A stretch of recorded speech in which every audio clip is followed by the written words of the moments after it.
And welcome everybody. Jim Crane back with you again. This time we're going to look at a product from a new company called the Albatross brand. This is their mailbag, and this was a Kickstarter for them. It took a long time to get the Kickstarter program off the ground. I first heard about it in May of 2014, and finally they delivered these last week. Their website, I'll put a link down below, but I don't know if it's even up yet. But this is the mailbag. They make other things like wallets and small leather goods as well. This is made from vegetable tanned leather, 100%. It is a pretty thick leather. The strap is 9-ounce leather. The bag itself is made from probably 7 or 8 ounce leather. Let's go through it. I'll show you.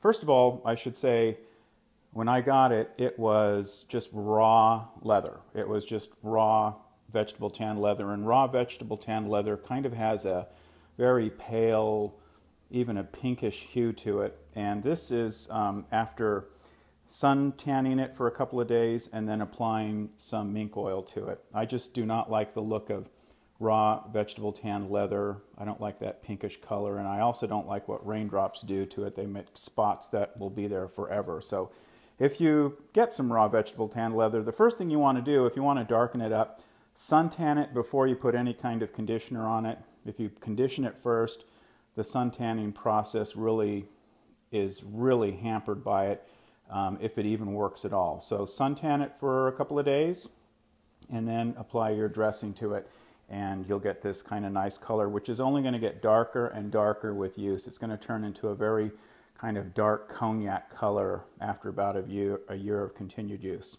The hardware is all brass, and it's pretty good quality hardware.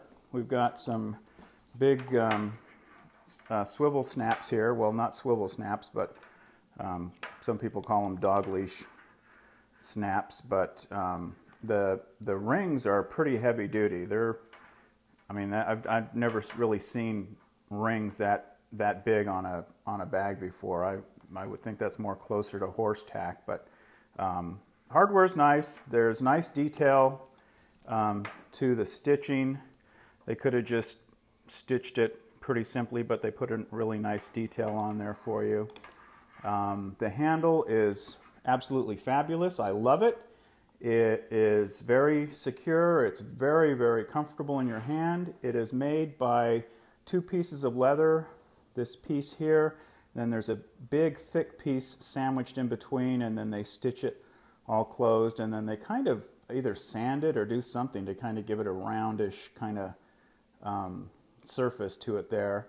But however they do it, it's very, very comfortable, very, very secure. I just love a good handle on a mailbag. It's got, instead of Conway buckles, we've got the good old regular old belt buckle kind of arrangement. On the back of the keepers, the back of this keeper, there's a brass staple that is pretty heavy duty, pretty thick. Instead of stitching it, they use this really thick kind of brass staple to close that keeper off, and that keeper will move around if you need to. Shoulder strap, 2 pieces of vegetable tanned leather.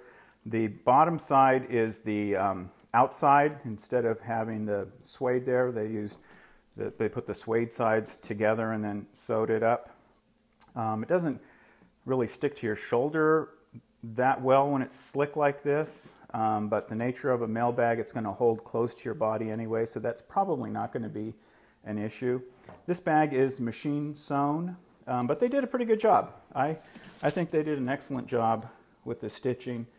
It is held together with copper rivets, and on this bag, I believe there are 19 copper rivets altogether. So you got all these ones back here. They are finished off beautifully. There aren't any burrs showing. There's kind of a sign of sun tanning because the handle kind of got in the way. So if we open it up, it's got a roller buckle, which is nice. Inside, that is the color it started off as. Okay, I've got a bag organizer in here. Let me pull that out.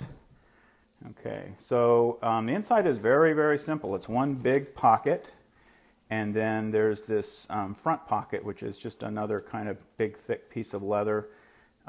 The stress points are riveted, so you got a rivet right here and a rivet here. Same over here with the side straps. It does say the Albatross brand, guaranteed for 3 generations. 3 generations of what? I don't know. I'm assuming human beings, but I don't know for sure. It is pretty nice, thick leather. It is, because it's vegetable tanned, it's usually kind of stiff, but this is a little softer, but it is kind of thick leather, and it does weigh probably a good, maybe 4 pounds. It's a pretty good size. It's about 17 inches across. It's about 12 inches high, and it's about 4 or 5 inches wide. Okay, so it will hold a lot of stuff. It is a big cavernous opening in there. All in all, I think it's pretty high quality. The Kickstarter price was unbelievably low, but I think it represents a great value. I don't know what the price on the website is going to be when they finally launch it, but it's meant to be an economical mailbag. This one definitely is. Beautiful bag. I'm going to get some use out of it. I really don't see anything wrong with it. I would like to find something wrong with it for the price, but it's built just like a traditional mailbag would be. They even have piping in the stress points of the seams. It's on the front and back. So high quality. I like it. I'll be putting it to use to kind of see how it works, and I'll report back on how a inexpensive veg tanned leather mailbag holds up. Until next time, we'll see you then. Bye-bye, guys.